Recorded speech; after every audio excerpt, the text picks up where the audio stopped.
And I am glad that Leslie Stahl got called out by this president. Oh, so it was completely inappropriate.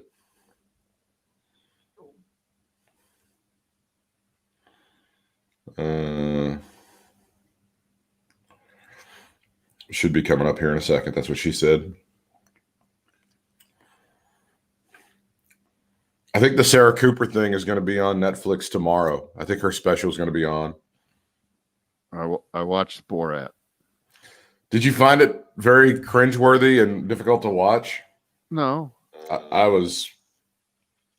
found it very hard to watch because it was just so cringy. Well, but when you know, it's not like there's anything that he can do that shock. The shocking part is that he even attempted to try to be out in public as the character and think that people wouldn't recognize him, because I assume those things where people were chasing him, that was real. That sounds. It looked real wherever he was at Dallas or Houston, or wherever that was. And then they put him in disguise. All right, everything is where it should be, pal. All right, let me look here.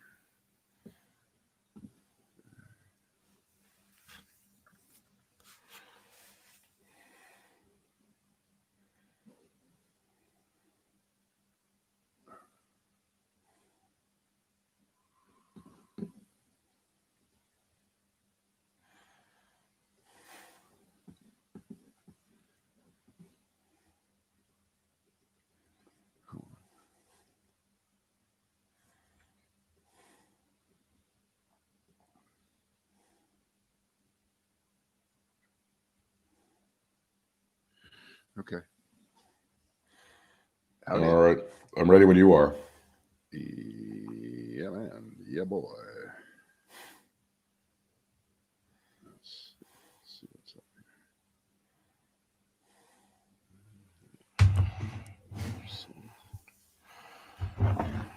There we go. So you're gonna love my first topic. You're just gonna love it. I'm ready to be knocked out. I'm prepared to be wowed.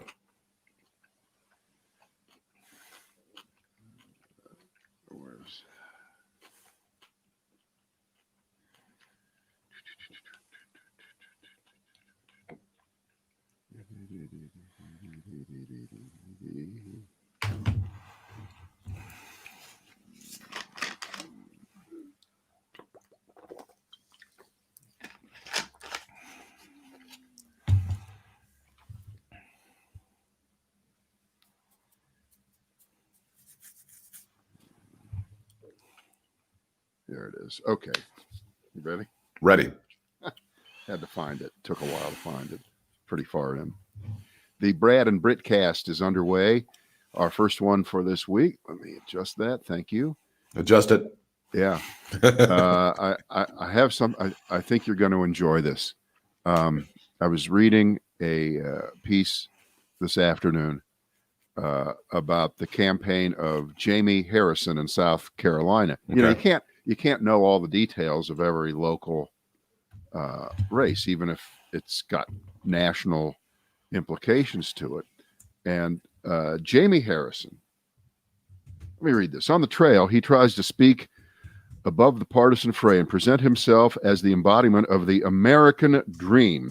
He references the popular segment cut by professional wrestler Dusty Rhodes about experiencing hard times, moments when those in power seem to be working in the interest of themselves while ignoring the pain of others. He's referring at that point, of course, to Ric Flair, who did everything he could to destroy the life in the mid-'80s of Dusty Rhodes. Of Dusty Rhodes. He did, yeah, that's right. So I looked at the clip, and you saw the Hard Times promo. Yeah. That is considered the stairway to heaven of wrestling promos. I mean, it's just like, it's the greatest thing. Right now, aside from that, does the fact that Jamie Harrison, that he's smart enough to reference that in South Carolina, it doesn't hurt, against Lindsey Graham, doesn't hurt. I'm not a genius. I'm not a political genius, but that feels like political genius to me. Sounds like it. Appears to be. What do you think? It's right there. I mean, it's like it's better than referencing Strom Thurmond. It's better than referencing Steve Spurrier. Right. Yeah, you're the Hard Times promo is one of the greatest things of all time. And it was after Ric Flair had broken Dusty Rhodes' arm, and it was when America was going through a tough time in the early '80s, and the Russians were a big deal. And you've heard it. I'll go ahead and post a link to it. Auto workers are being laid off. A computer took your job, Daddy. And Right. it's anybody that's known. I mean, I think there's a generation of people that it's lost to, but it's also lived on. It's gotten another life on YouTube, as so many things have.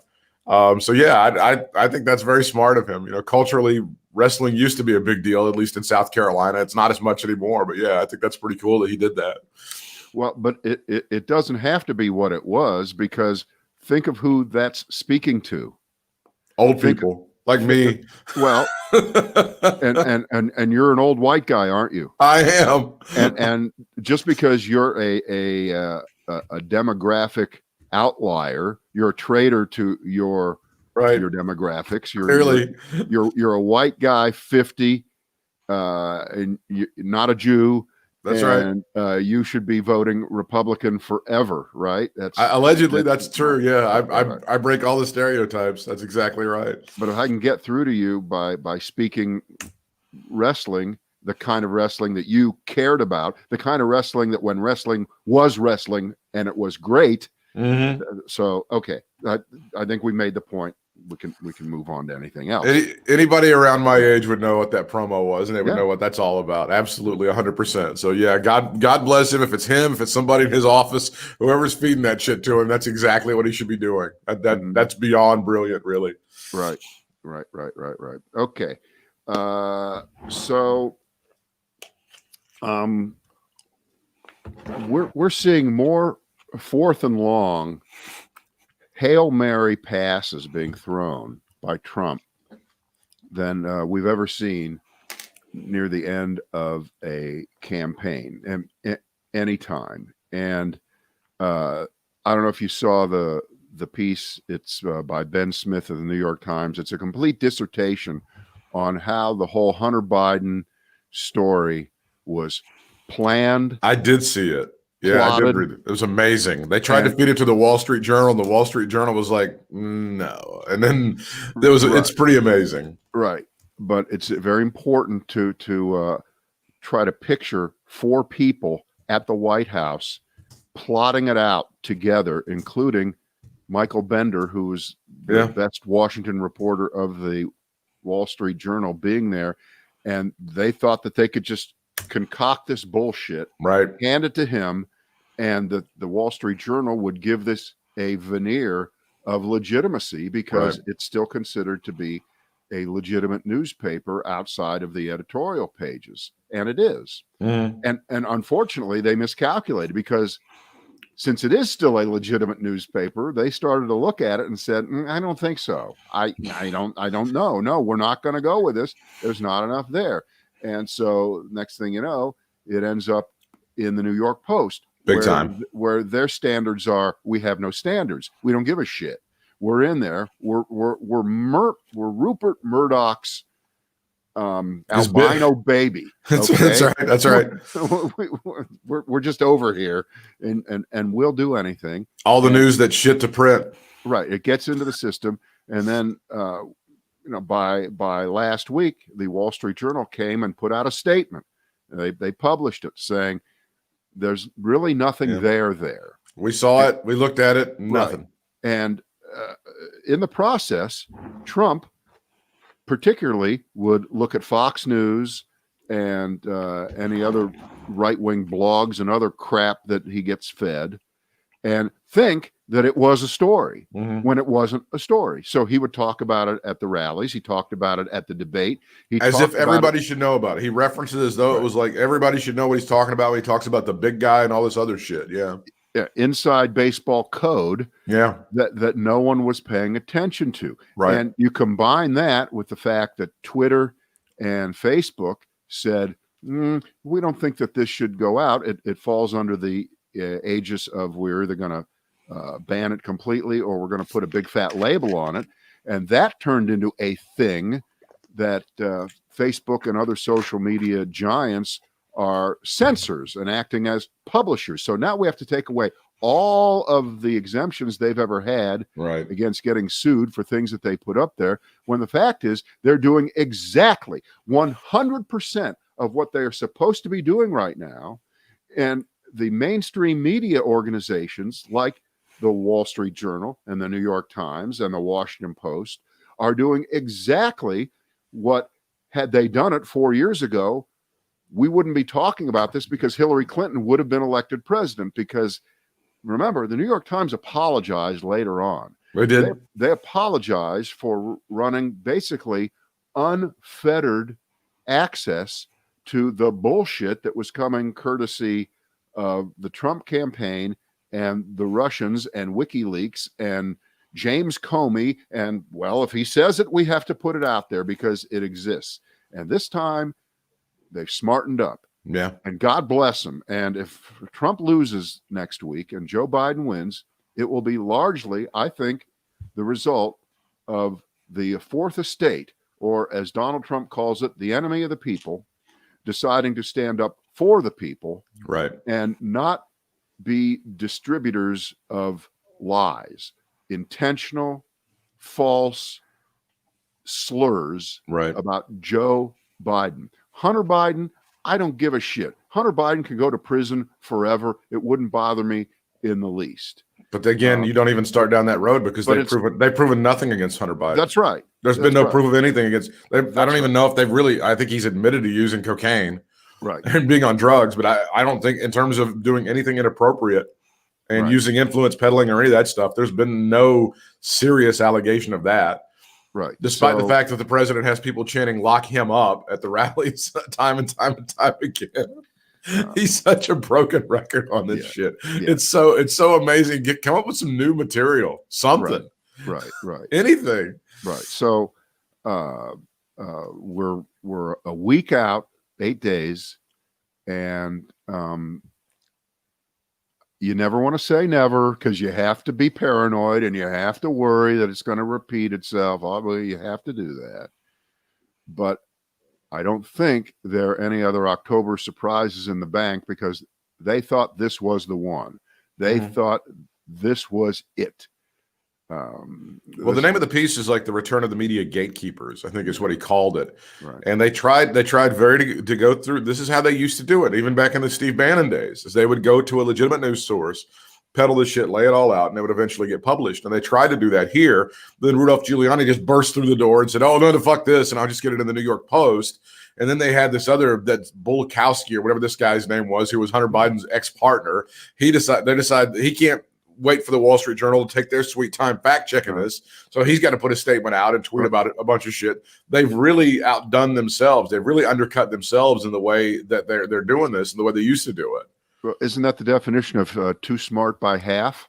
I think so. And Trump, again, he's living in the past. And I'm not talking about Dusty Rhodes and the American Dream 1985 hard time rant past. Yeah.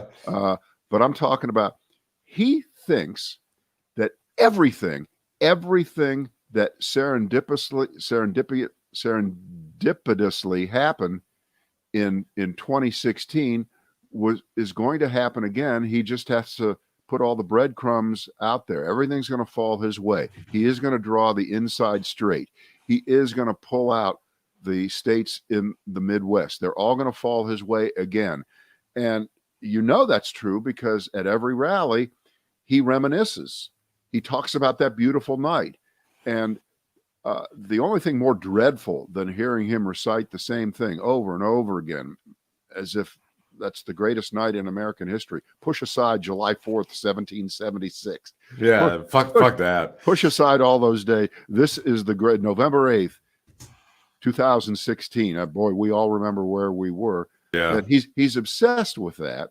And the only thing sadder than him doing that is that there are people who will risk life, limb, the health of themselves and their family to stand there without a mask on and pick up the coronavirus to hear this.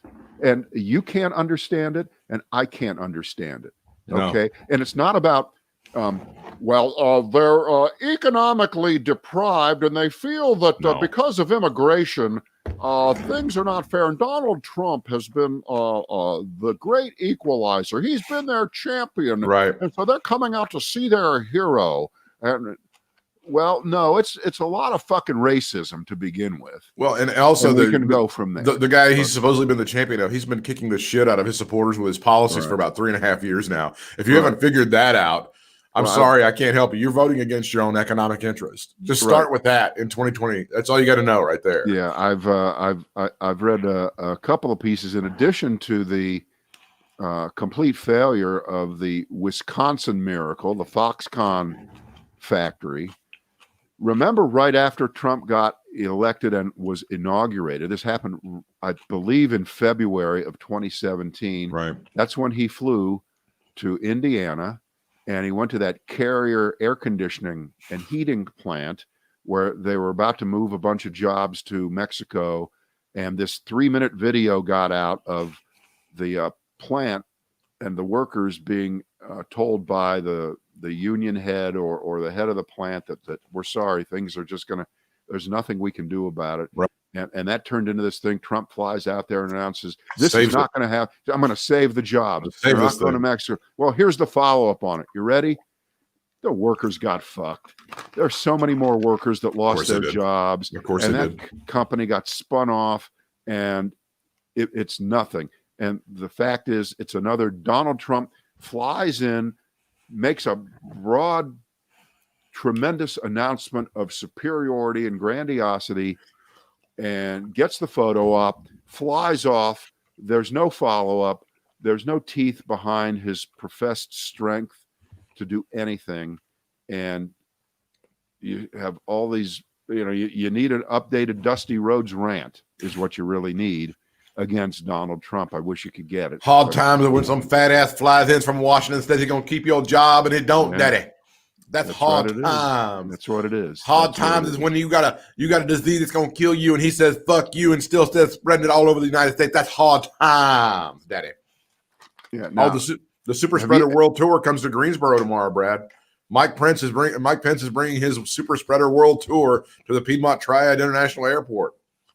12:30 p.m. for a rally. Even though he's been exposed to people within his inner circle who have tested positive, he's decided not to quarantine because, by God, we got an election to win, Brad. Mike Pence is coming to North Carolina, and he's going to try to make everybody as sick as he possibly can. It's bad enough that you would take time off from work to go see Trump. Can you imagine trying to explain how you were going to go see Mike Pence, Mr. Excitement? Did you see him in Kinston on Sunday? I didn't see the footage. No. So here's the thing: the story gets out Sunday morning against the best efforts of the White House to completely Watergate it and squash it. They didn't want anybody to know that another 5 people had contracted the virus within the administration, very close to the president. And again, thank God for the media. Thank God for the press. Right? That's right. Suddenly, medical privacy is a thing when it comes to what's wrong with these guys. And they do it seriously. Anyway, so the story is out there all day, and clearly Mike Pence should be quarantining because he's around people who've been exposed, who have tested positive, and he's been near them. And any responsible person right now would be quarantining themselves. So how do they justify Mike Pence still flying around? They lie. They absolutely lie. And they say that they've gotten permission from the White House medical office and they're abiding by CDC rules and regulations. No, they're not. The CDC did not put out some kind of a special dispensation for, well, if you're the president or the vice president and you're either clearly experiencing the coronavirus or you've been exposed like any other person who would otherwise have to quarantine themselves, you don't have to because the CDC says so. They didn't say that. They made that up. So it's pouring down rain on Sunday. Pence flies in to Kinston And So was the rally at the airport in Kinston? yeah, That's and where I shook Bill Clinton's hand. is there anything else in Kinston? Isn't that the whole? No, Is that the whole that show with that Southern woman on the PBS. She's got a restaurant there. They've got all kinds of stuff. No, Paula that's Dean. where. No, not her. It's Vivian something or other. That woman who used to live. No, Vivian Vance. I shook. It's Vivian Vance. That's exactly right. I shook Bill Clinton's hand at that airport in 1992, about a week before the election. Yeah. Right. So the plane pulls up. It's pouring down. It's just gray as anything. It's just right. And you can't, in your wildest dreams, imagine someone blowing their Sunday afternoon to go see Mike Pence in Kinston. Well, as you point out, there's nothing else to do in Kinston. So yeah, in Lenoir County. And he comes down the steps and runs over to the podium. It's hilarious. It's funny. And I'm sorry, but JV Hitler is having a hard time these days. He's just having a real tough time. Yeah. And the Lord didn't even give him good weather for the Kinston thing. Jesus did not have the clouds part for him when he came to town in Kinston. Right. These are hard times. Again, the hard times theme keeps coming up throughout this entire Brad and Britt cast, but it's hard times for Mike Pence right now. Hopefully, we joke about it, but hopefully he won't get anybody sick over the next week as he tries to save this campaign, because he knows his life is over too. His life is over in 8 days, so he's got to continue. He's got to try to do something, to do anything to save himself over the next 8 days, right? Yeah, and to be personally associated with something that's happening right now, which I've said more than once over 4 years, I'm willing to give up every dollar that I've ever made in the stock market during Donald Trump's reign. I'm willing to. I looked and I saw what I had 4 years ago, and I said, I'm more than happy to go all the way back to that. Yeah, whether it's 20% since Trump's, whatever it is, I'll do it. And at least today, my prayers are being answered, because finally it's all coming together. No agreement for spending to stimulate the economy right now. The coronavirus numbers are going against the country and families and Americans in general. And yes, Donald Trump. We're not rounding any corners. No. There's not a light at the end of the tunnel. None of that shit's happening. We're not going to have that. We're not going to have that vaccine by election day. I know some of you were surprised. Right. And so I'm willing to take a 10 or 15% haircut in the stock market this week only. This week only.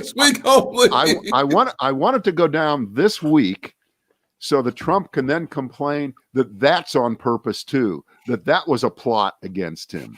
In addition to everything else that's stacked up against him. So because this was his claim over the weekend, is that you will not be hearing about COVID on November the 4th. Right. COVID. They're just doing this and apparently the Democrats have murdered 220,000 people to make him look bad. Well, it's not just that, but when the clip that seems to have stuck out is where he says, there could be a plane crash with 500 people dead, and you wouldn't hear about it because they have to report COVID. And it's so sick. It's so demented. Even George W. Bush back in 2004 in the throes of a plane could crash with 500 people aboard. All they'd be talking about is Iraq. Even he didn't say that, Nobody's ever said this. It's so stupid. It's so historic. Even George W. Bush, as much as I didn't like him, as much as cynical as I was about him in 2004 and shit, when he was running for election, he had to stand up there and take the hits about how he mismanaged the war. And he did to a great extent. And the American people said, fuck it, we want another 4 years out of him instead of John Kerry. It's fine. Right. And this guy's like, they just keep talking about this COVID thing to make me look bad. That's literally what he thinks. That takes, it's all about me and selfishness and it does. Narcissism to, again, levels that we just could never have anticipated, because now that the number of dead Americans is equal to World War I, Korea, and Vietnam put together, and Donald Trump isn't asked every day, every time he's standing under an umbrella with a helicopter in the background, aren't you responsible in part for many of those deaths? He should be asked that all the time, just the way Bush was Exactly. nagged about the war, Exactly. and the way anybody should be asked constantly when more than 220,000 people are dead on their watch, and you're forced to either vote for, I guess, science or fantasy.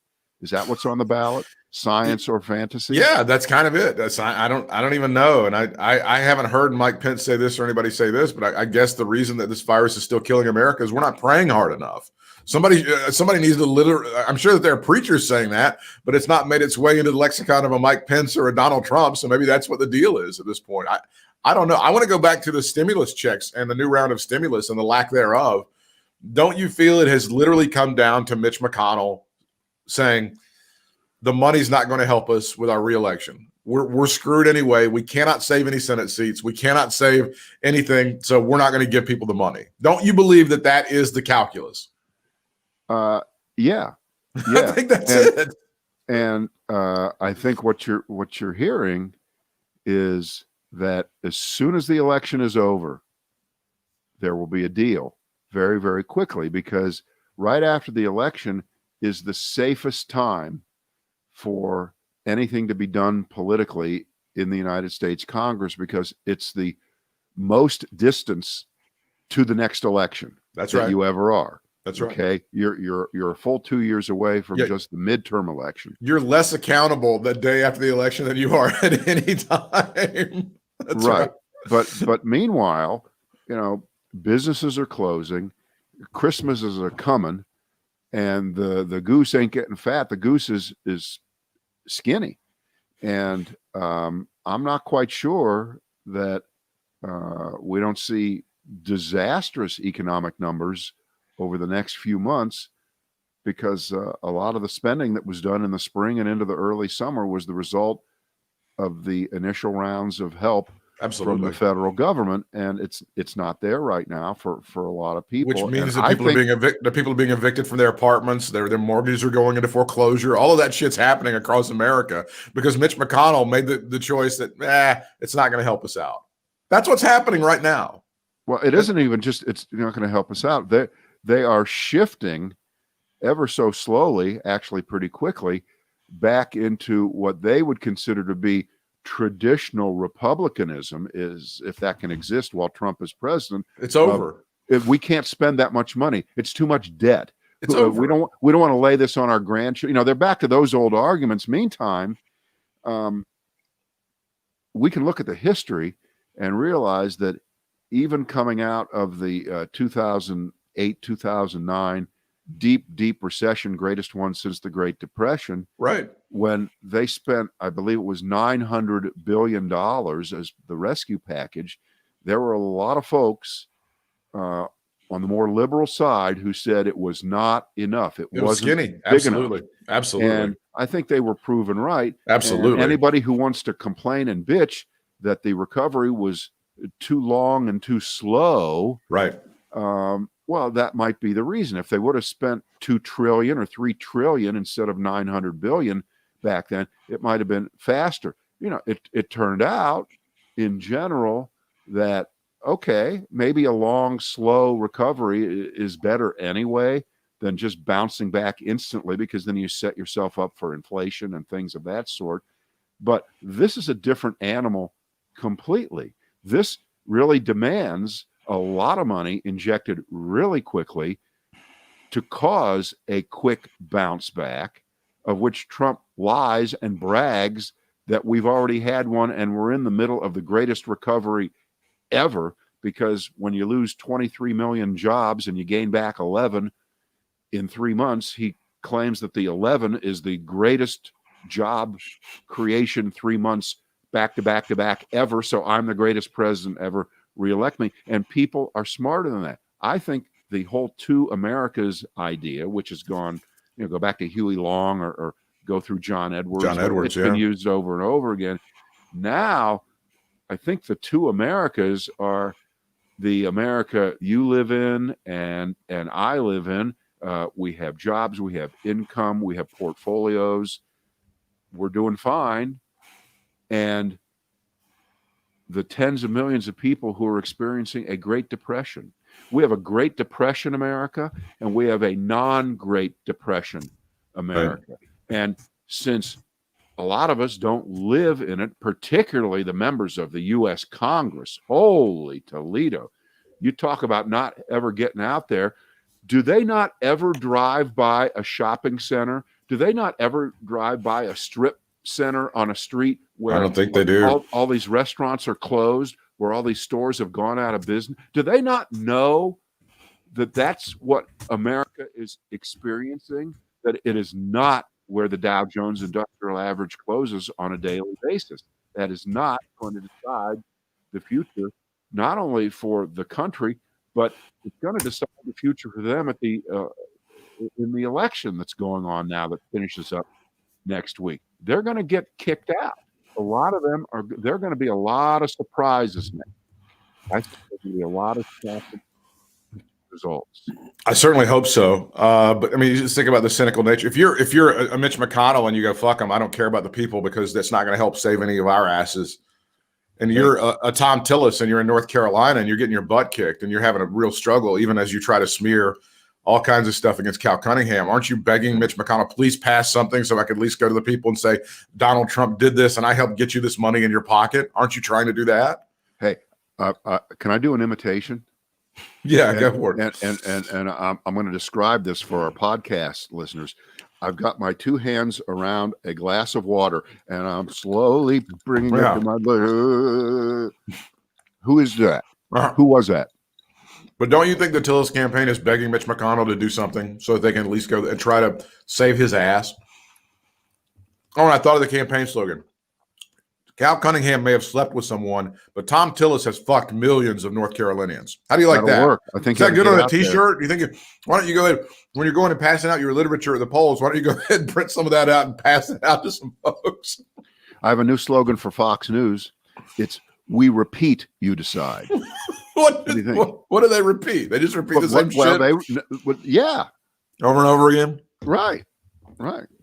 Are they going hard at all with the Hunter Biden thing on Fox News? I don't even know. I'm sure at night they do. Are you crazy? I'm sure at night they do, but I don't know during the daytime if they're like, oh no, we can't source it. Yes, they do.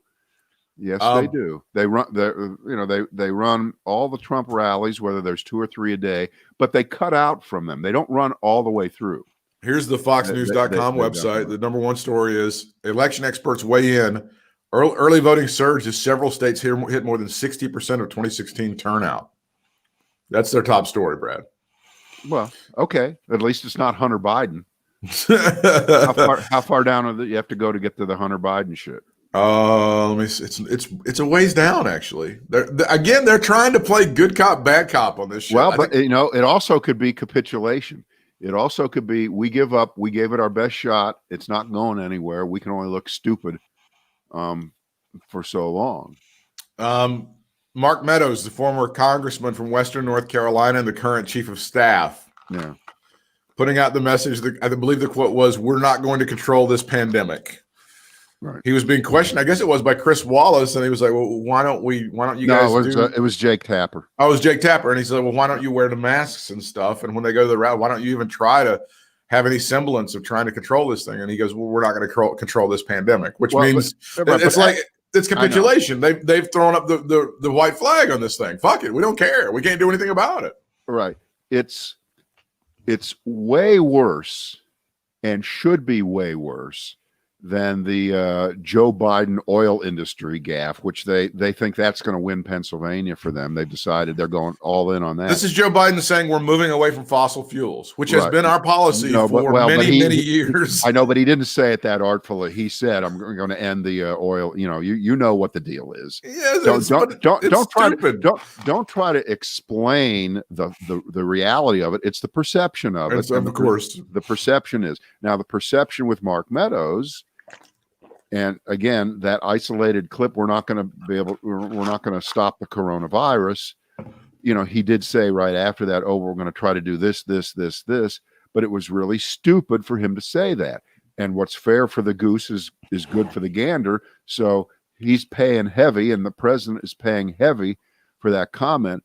But the fact is, there's a lot more to that than Biden's comment. And here's why. Because what's really going on in Meadows' mind, I think, is that he's all in with the boss and with the most important doctor in America regarding the coronavirus, Dr. Scott Atlas, the radiologist. And Dr. Scott Atlas is a signator to the great Barrington Declaration of fuck it, let's get herd immunity, let's let everybody get it. And so if you're in a room, or if you're part of that milieu for enough weeks and months where they're discussing among themselves, well, we can't really stop the coronavirus, and this theory says that if we can just get 60-70% of people infected and cured, then we have herd immunity. I think that's what was coming out through that one little line from Mark Meadows, that it was a tacit endorsement of herd immunity, of why try that hard? This is the way through. And of course, it's been completely discredited. Absolutely. No credible doctor, right? No credible scientist, no credible epidemiologist thinks it's a really good idea. They tried it in Sweden and it failed. And absolutely. Sweden's economy has gone into the shitter worse than Norway and Finland and Denmark and the other Northern European countries. So there's, I always like it when someone's actually tried these things and they've proven not to work. And to be fair, the closest thing we've had to single payer Medicare for all medical coverage was tried in Vermont a few years ago, and they couldn't get it done. Now, my argument in saying that doesn't prove it wouldn't work nationally and that we can't have Medicare for all and we can't have single payer is that Vermont is too small. Possibly, yeah. There just aren't enough people there for that to be. That's like the city of Charlotte. There's more people in Charlotte than there are in Vermont, probably, right? So you can't really use that as something that's an example for the country. But 623,000 people in the entire state of Vermont. Okay, so yeah, there's almost as many people in Guilford County, North Carolina. Exactly, where we are. Population of Charlotte is 872,000. Yeah. So yes, there's way more people in Charlotte than there are in the entire state of Vermont. Boy, it's really good when I pull something out of my ass like that I'm proven true. Because thanks for the fact checkers for getting into that. It's good. Thank you. Helping you out on that. Good job. Meadows went on to talk about the flu, though. We can't control the flu. We have a lot of things that we do to control the flu, Brad. There's a lot of stuff we do, including a vaccine. I saw, and I should have it in front, but apparently the number of regular flu cases has dropped to almost zero this year. They're shocked at how little regular flu over a year-to-year comparison, because we just have started really. But normally there would be more by now. So I took my shot. Did you get a shot? Yeah. Go get your vaccine.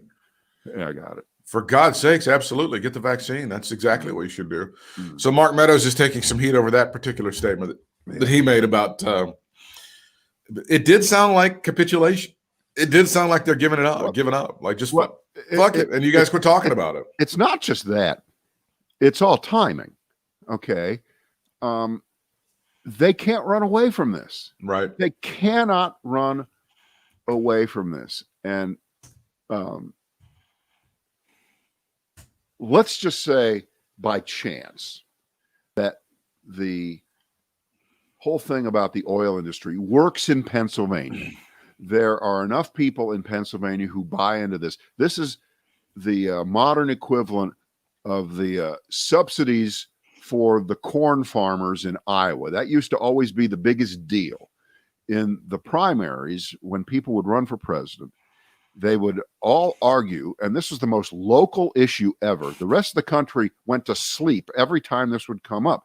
It was about subsidies for corn farmers for ethanol. Remember the famous that's ethanol? Correct. Absolutely. Because they were trying to, get everybody to use ethanol, and gasohol was the big thing in the 70s. They wanted to use gasohol and ethanol. Now, you just about all the gas that's sold is ethanol, which is great because it fucks up your lawnmower. Can't do that. Right. So fracking in Pennsylvania, it may work. I don't know, but it also may not work. And No. the number of people bleeding from Trump's base who may have been out in the suburbs around Philadelphia and Pittsburgh, they may not buy the whole oil thing. They may not care about oil. It's like coming here in a certain period of time and talking about tobacco.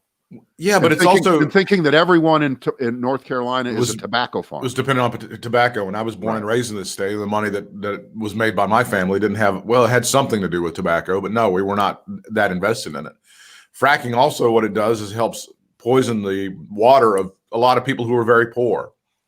So that's one thing that continues to happen throughout the fracking industry, and you don't even talk about that, right? Because it's so much money. It's so much money into their pockets. You're talking about you're disregarding the lying that's going to go on exactly in trying to push this over the next few days, because we are talking just a matter of a few days, and of course Joe Biden, and I guess if these people are for Donald Trump, they've been conditioned to think that if Donald Trump wants something, just by tweeting about it or saying it, it automatically happens. Okay. So they maybe don't want to do this, don't want to play deplorables or anything of that sort. But people could be naive enough to think that Joe Biden saying at a debate that the long-term goal is to get us off of fossil fuels, when the fact of the matter is he doesn't control fracking on private property to begin with, and he could only talk about it in terms of what's on public lands, federal lands, and I don't think there's very much of that in Pennsylvania. So it's one of those things. It wouldn't be true even if it was true, right? But it doesn't matter because they've got an emotional issue, the Trump people, to try to run on to the folks who may specifically make their living from fracking on private land, which would not be vulnerable to Joe Biden waving a magic wand, right, and saying no more fracking. So, but let's just say it wins in Pennsylvania. Okay, they don't care about fracking in North Carolina. They don't care about it in Florida. They don't care about it in Georgia or Texas or all these other states that have closed up. So that's not going to do it. It's just not going to do it. They don't care about fracking in Ohio or Michigan or Minnesota or Wisconsin. So I want to highlight. I mean, I get it's 20 electoral votes in Pennsylvania. I get it's a big deal. But it's a big deal, and it's a state that would be very nice for Joe Biden to have, but it's not. There is a path to victory, obviously, without Pennsylvania. When I saw yesterday the Dallas Morning News, reputable news organization, right, when their poll had Joe Biden ahead by 3 points in Texas, well, I thought, hey, Don, you better organize a rally in Bug Tussle and in sagebrush blowing down the street, Texas, because you may need to save Texas. But the New York Times is now highlighting a poll from New York Times at Siena College saying that Trump is up by 4 in Texas, and I don't think that's the big story. But the headline is, with weakness among Hispanic voters, Biden trails in Texas. Would you like to address that now, because you stopped yourself from saying it, just something about Hispanics supporting Donald Trump just the other day, Brad? Would you like to go ahead with that statement that you did not make on Thursday? Well, in Texas, it seems it's even more ridiculous. What the hell?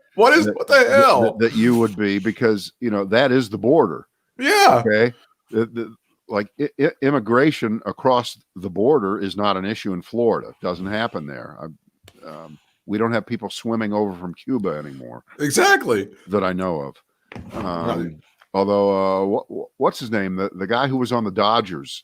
Yasiel Puig. Yeah. Who did he play for this year? The Reds, I think, is where I think he eventually ended up with the Reds, maybe. I think he swam over. Oh, God, we're going to get letters. Oh, we're going to be in trouble. I certainly hope so, and tweets and all that other stuff. Right. It's 47-43. Joe Biden, of course, that might be within some sort of. So that's fine. Well, but listen, when you have conflicting polls, then you go, okay, it's a tie right now. And it's going to turn out to be. It's all about getting the vote out, and early voting may be the thing that pushes them over the top. And I think early voting is going to be well in favor of the Democrats. The findings in this poll, according to the New York Times, suggest Republicans face catastrophic risks down ballot. Listen to this. Mr. Biden leads Trump by 5 percentage points across the 12 predominantly suburban congressional districts that the Cook Political Report has rated as competitive. Those districts voted for the president by 8 points in 2016. Right. So that's a 13-point swing in favor Right, of Joe Biden. I think what you just said there, or what they're saying, is that, at this point, maybe Texas doesn't vote for a Democratic presidential candidate, but it's getting way too close now for comfort. It is. The demographics are shifting remarkably year after year after year. Texas is getting younger. Mm-hmm. It's getting more liberal. It's browner. Getting more Democratic, and it's getting browner. And that's what the Trump base, in effect, is fighting against. They're fighting against a tide and this wish to go back to Leave It to Beaver America. Oh, yeah. Andy Griffith Show, all that shit. Yeah. White picket fence suburbs, which don't exist. It never did. Yeah. It was never a thing. And, well, it was then. Well, that America that they thought existed never really existed. But it didn't exist for them. Yeah. And it's never going to exist again. And you cannot stop this. So that's why you gerrymander. That's why you voter suppress. Okay. Oh, and by the way, that's why you do these things. They do this every election. Start looking for those flyers that show up in the black neighborhoods saying that if you have a warrant on you, you can't go vote. If you're behind on your power bill or your bills, you cannot go vote. It's already been done. I've already heard about it. They're gonna ramp it up big time over the next week, though. That's going to be the huge deal because this always happened in every election. Where are those stories? I haven't seen those stories. I don't know. I can't remember where I saw them, but believe me, they're doing all kinds. I haven't seen that stuff. You've definitely seen the formal complaints about I've seen that thuggy guys showing up at early voting places trying to just intimidate people and showing up with guns and guns. And I think I think in most places you're not allowed to have a weapon within X number of feet. That's correct. Of a polling place, so they probably stand 1 foot beyond the perimeter. Those districts that we were talking about, those competitive districts that the Cook Political Report was trailing. The New York Times says the Republicans face a combination of rapid demographic change and previously unthinkable Democratic gains among white college-educated voters. This is huge. Mr. Trump leads Mr. Biden by just 2 points among white college graduates in those districts we just talked about. In 2016, it was Trump by 24. Yeah, I mean, 22-point swing. Right. I don't think there are that many Hispanics to overcome things like that. And certainly you're approaching losses in the House of Representatives by the Republicans, where the 40-point, the Democrats may outnumber them by 70 or 75. They could come up with a veto override majority there, and you need the Senate too, and they're not going to get a veto override majority in the Senate also. I mean, I get that, but there's strength in numbers there, and it looks like we're moving towards something kind of remarkable next week. But I think so. We just don't know. I really don't know, and I'm not buying any champagne. No, I'm not buying any. You better buy some antacid. You better buy some Tums. Yeah, you're gonna need that. Yeah, but you're gonna need the long acting, because it's not going to be decided at 11 o'clock. I really at night, unless it is. And I mean, if North Carolina and Florida, the two first states, of note to probably have a huge majority of their votes counted, if it looks overwhelming, and I guess that's where they start to use the key counties, and the way you're talking about, if those key counties in Texas around Houston and Dallas and Austin, Harris County, and San Antonio all flip, that giant, mostly Republican delegation in Texas suddenly becomes a blue delegation. The important thing about that is that if that happens at the congressional level, it's bound to happen at the state level. That's right. The state legislature. And right now, the Republicans,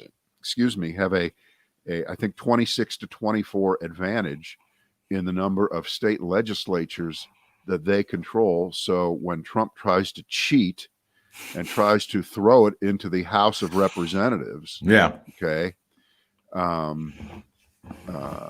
the congressional delegation at the U.S. House level, if Texas goes blue, more than half of the seats in the congressional delegation become Democratic, then that's going to prevent Trump from being able to cheat his way back in by throwing it into the House of Representatives, because each state gets just one vote. That's right. Okay, which, by the way, another horrible idea from the founding. There are a lot of bad things in the Constitution. But Jesus gave them that idea, Brad. Yeah. Jesus told them only one vote per.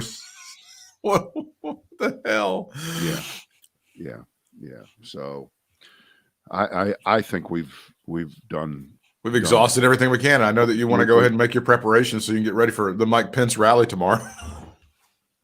And I believe Karen is going to be somewhere. I love the fact that they're just sitting out like anybody who's associated with it, like Laura Trump, Tiffany Trump, Shlomo Trump. Well, by the way, what I've noticed? It is amazing when Trump flies around, the 5 states that he goes to: Florida, North Carolina, Pennsylvania, he was in Ohio, Wisconsin, Michigan. You hardly ever see an elected Republican member of the U.S. Senate. No. You never see a Republican governor even. No. Where's Ron DeSantis every time he's in Florida? Never. I don't see him. He's busy. He's very busy. Busy man. He doesn't have time. Where's Tom Tillis every time Trump comes into North Carolina? Don't see him. Do you? Not there. Wonder why that is. What could that be? I don't know. I think what could that be? Well, he's had the COVID, so he doesn't want to expose the president. They both had it. They have double immunity, which was a great movie with Barbara Stanwyck and Fred McMurray. You should go watch it now. You see, that wasn't the actual name of the movie. It's called Double Indemnity. It was about an insurance policy. Thanks, Jay. Thank you. Goodbye. Go work on your classic Model A. Shut up.